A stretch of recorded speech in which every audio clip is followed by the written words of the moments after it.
नमस्कार और स्वागत है।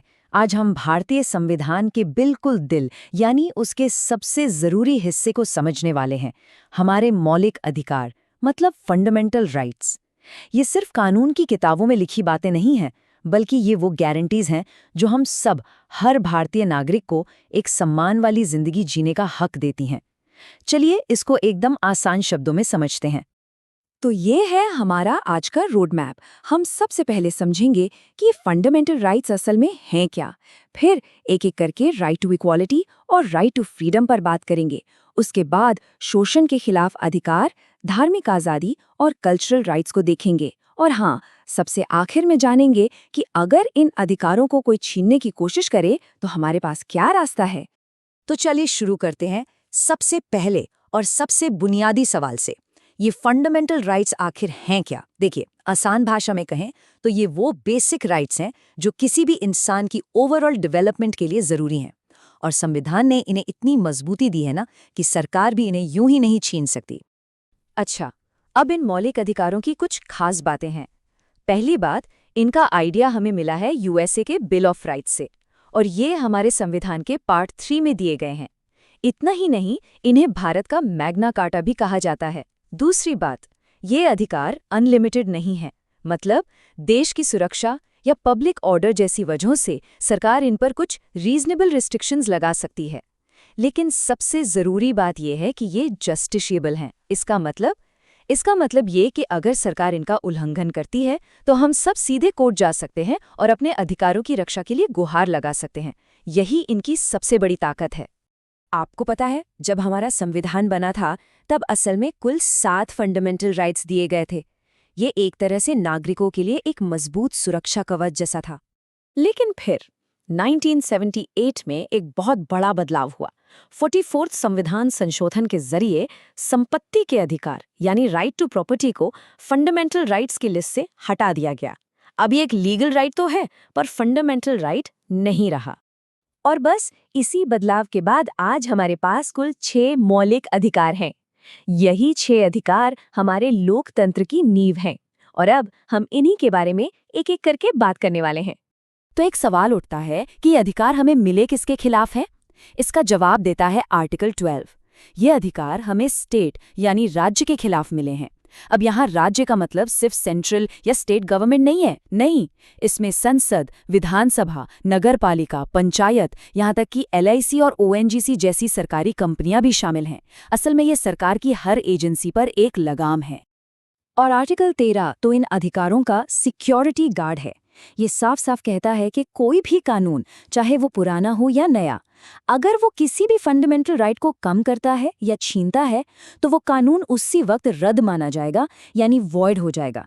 इसी को हम जुडिशियल रिव्यू की ताकत कहते हैं। कोर्ट्स एक रेफरी की तरह ये पक्का करते हैं कि सरकार का बनाया कोई भी कानून संविधान के दायरे से बाहर ना जाए। अब जब हमने ये समझ लिया है कि ये अधिकार कितने पावरफुल हैं, तो चलिए अपने पहले और सबसे बेसिक अधिकार पर आते हैं, समानता का अधिकार यानी राइट टू इक्वालिटी।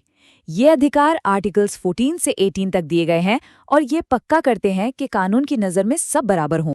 आर्टिकल 14 में हमें 2 तरह की समानता की गारंटी मिलती है। पहली है इक्वालिटी बिफोर लॉ। इसका सीधा सा मतलब है कि कानून के सामने कोई भी ऊपर नहीं है, चाहे वो देश का प्रधानमंत्री हो या कोई आम नागरिक, कानून सबके लिए एक है। दूसरी है इक्वल प्रोटेक्शन ऑफ लॉज। इसका मतलब ये है कि एक जैसी सिचुएशन में रहने वाले लोगों के साथ कानून एक जैसा ही बर्ताव करेगा। मिसाल के तौर पर, एक ही जुर्म के लिए 2 लोगों पर अलग अलग कानून लागू नहीं किए जा सकते।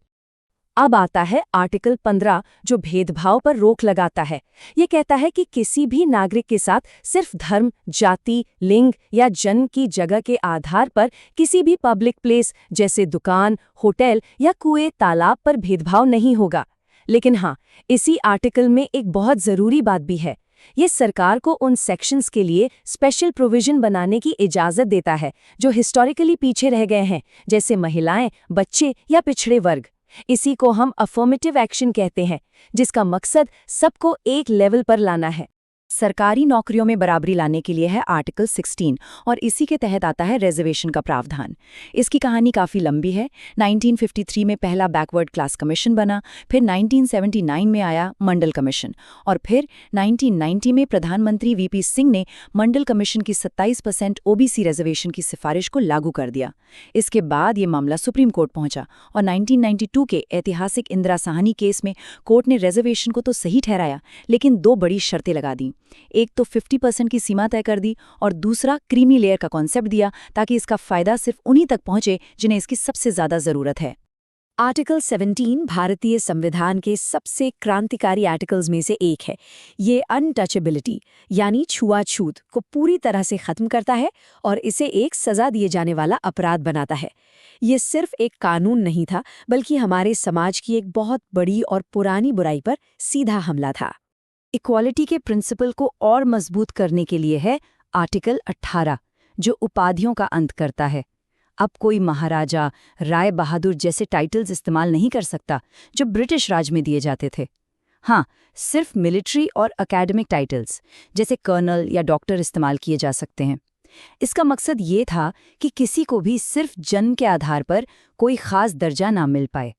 तो इक्वालिटी के बाद अब बात करते हैं डेमोक्रेसी के दूसरे सबसे बड़े पिलर की, स्वतंत्रता का अधिकार यानी राइट टू फ्रीडम।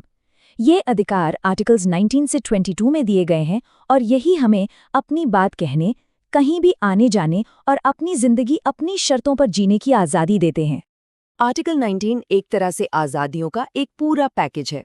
इसमें हमें 6 तरह की फ्रीडम मिलती हैं: बोलने की आज़ादी, शांति से इकट्ठा होने की आज़ादी, एसोसिएशन या यूनियन बनाने की आज़ादी, देश में कहीं भी घूमने फिरने और बसने की आज़ादी और कोई भी प्रोफेशन या बिजनेस करने की आज़ादी। ये सभी एक हेल्दी डेमोक्रेसी के लिए बहुत ही ज़्यादा ज़रूरी हैं। आर्टिकल 20 हमें उस वक्त बचाता है जब किसी पर कोई क्रिमिनल चार्ज लगता है। ये हमें 3 तरह की प्रोटेक्शन देता है। पहला, किसी को ऐसे काम के लिए सज़ा नहीं मिल सकती जो करते समय कानूनी तौर पर अपराध था ही नहीं।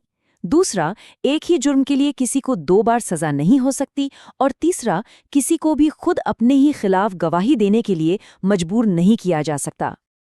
आर्टिकल 21 जो right to life and personal liberty की बात करता है, समय के साथ बहुत इवॉल्व हुआ है। देखिए, शुरू में एक गोपालन केस में कोर्ट का नजरिया काफी संकरा था। वो सिर्फ ये देखते थे कि किसी को अरेस्ट करने के लिए कोई कानून है या नहीं। ये नहीं देखते थे कि कानून सही है या गलत। इसे कहते हैं प्रोसीजर एस्टैब्लिश्ड बाय लॉ। लेकिन फिर आया 1978 का मेनका गांधी केस और सब बदल गया। कोर्ट ने कहा, नहीं, सिर्फ कानून का होना काफी नहीं है, कानून का जो प्रोसीजर है वो भी फेयर, जस्ट और रीजनेबल होना चाहिए। और यहीं से ड्यू प्रोसेस ऑफ लॉ का कॉन्सेप्ट आया। ये एक बहुत बड़ा गेम चेंजिंग मूवमेंट था। इसी राइट टू लाइफ की सोच को और आगे बढ़ाते हुए संविधान में आर्टिकल 21A को जोड़ा गया।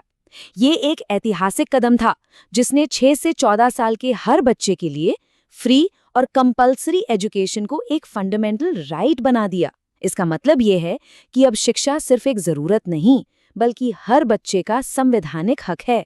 चलिए अब उन अधिकारों पर नजर डालते हैं जो इंसान की गरिमा, उसकी डिग्निटी और उसकी आत्मा के आज़ादी की रक्षा करते हैं।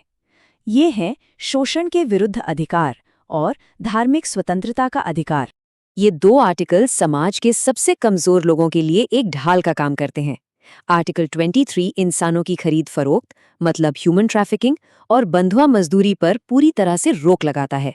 वहीं आर्टिकल 24 14 साल से कम उम्र के बच्चों से किसी भी खतरनाक काम जैसे फैक्ट्रियों या माइंस में काम करवाने को गैर कानूनी बनाता है। आर्टिकल्स 25 से 28 भारत के सेक्युलर फैब्रिक को मजबूती देते हैं। ये हमें अपने धर्म को मानने और उसका प्रचार करने की आज़ादी देते हैं। धार्मिक संस्थाओं को अपने मामले खुद संभालने की आज़ादी देते हैं।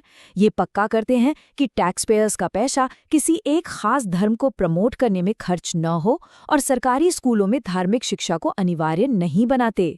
ये सेक्शन उन अधिकारों पर फोकस करता है जो भारत की जबरदस्त डाइवर्सिटी को बचाते हैं। ये हैं कल्चरल और एजुकेशनल राइट्स, जो हमारे देश की अनेकता में एकता वाली पहचान को बनाए रखने के लिए बेहद जरूरी हैं। ये दोनों आर्टिकल भारत की विविधता के गार्डियन हैं। आर्टिकल 29 देश के हर नागरिक समूह को, चाहे वो मेजॉरिटी में हो या माइनॉरिटी में, अपनी खास भाषा, लिपि और कल्चर को बचाने का अधिकार देता है। वहीं आर्टिकल 30 खास तौर पर धार्मिक और भाषाई अल्पसंख्यकों यानी माइनॉरिटीज को अपनी पसंद के स्कूल कॉलेज खोलने और उन्हें मैनेज करने का अधिकार देता है। और अब हम आते हैं उस अधिकार पर जिसके बिना बाकी सारे अधिकार सिर्फ कागज पर रह जाते। यह है संवैधानिक उपचारों का अधिकार, राइट टू कॉन्स्टिट्यूशनल रेमेडीज। सोचिए, ये एक मास्टर की तरह है जो बाकी सभी अधिकारों के तालों को खोलती है। खुद डॉक्टर भीमराव अंबेडकर ने आर्टिकल 32 को संविधान का दिल और आत्मा कहा था। अब सवाल है क्यों? क्योंकि सोचिए, अगर आपके पास अधिकार तो हैं, लेकिन उन्हें लागू करवाने का कोई तरीका ही नहीं है, तो उन अधिकारों का क्या फायदा? ये आर्टिकल हर नागरिक को ये पावर देता है कि अगर उनके फंडामेंटल राइट्स का उल्लंघन हो तो वो सीधे सुप्रीम कोर्ट का दरवाजा खटखटा सकते हैं। इन अधिकारों को लागू करवाने के लिए कोर्ट 5 तरह के स्पेशल ऑर्डर जारी कर सकता है, जिन्हें हम रिट्स कहते हैं। चलिए इन्हें फटाफट समझते हैं। हेबियस कॉर्पस, अगर किसी को गैरकानूनी तरीके से हिरासत में रखा है तो कोर्ट ये आदेश देता है। मैंडेमस, अगर कोई सरकारी अफसर अपना काम नहीं कर रहा तो कोर्ट उसे काम करने का हुक्म देता है। प्रोहिबिशन, ये निचली अदालत को कोई ऐसा केस सुनने से रोकता है जो उसके दायरे से बाहर है। सर्टियोरैरी, ये किसी केस को निचली अदालत से ऊपरी अदालत में ट्रांसफर करने का आदेश है। और को वारंटो, अगर कोई व्यक्ति गलत तरीके से किसी सरकारी पद पर बैठा है तो कोर्ट उससे पूछता है, आप किस अधिकार से इस कुर्सी पर हैं? तो सुप्रीम कोर्ट और हाई कोर्ट दोनों ही रिट्स जारी कर सकते हैं, लेकिन इसमें एक बड़ा फर्क है। फंडामेंटल राइट्स के उल्लंघन के लिए हम सब सीधे सुप्रीम कोर्ट जा सकते हैं आर्टिकल 32 के तहत, और सुप्रीम कोर्ट उस याचिका को सुनने से मना नहीं कर सकता। वहीं हाई कोर्ट आर्टिकल 226 के तहत का दायरा बड़ा है। वो फंडामेंटल राइट्स के अलावा दूसरे लीगल राइट्स के लिए भी रिट जारी कर सकता है, लेकिन वो चाहे तो याचिका को सुनने से मना भी कर सकता है। तो ये थे हमारे मौलिक अधिकार, हमारे फंडामेंटल राइट्स। लेकिन जाते जाते एक सवाल के साथ छोड़ जाते हैं। आज के इस AI, डेटा प्राइवेसी और सोशल मीडिया के दौर में हमारे ये अधिकार कैसे आज भी उतने ही जरूरी रहेंगे? क्या राइट टू प्राइवेसी को और मजबूत करने की जरूरत है? हमारी बोलने की आज़ादी की नई सीमाएं क्या होनी चाहिए? भविष्य में इन अधिकारों की व्याख्या कैसे होगी? ये देखना वाकई बहुत दिलचस्प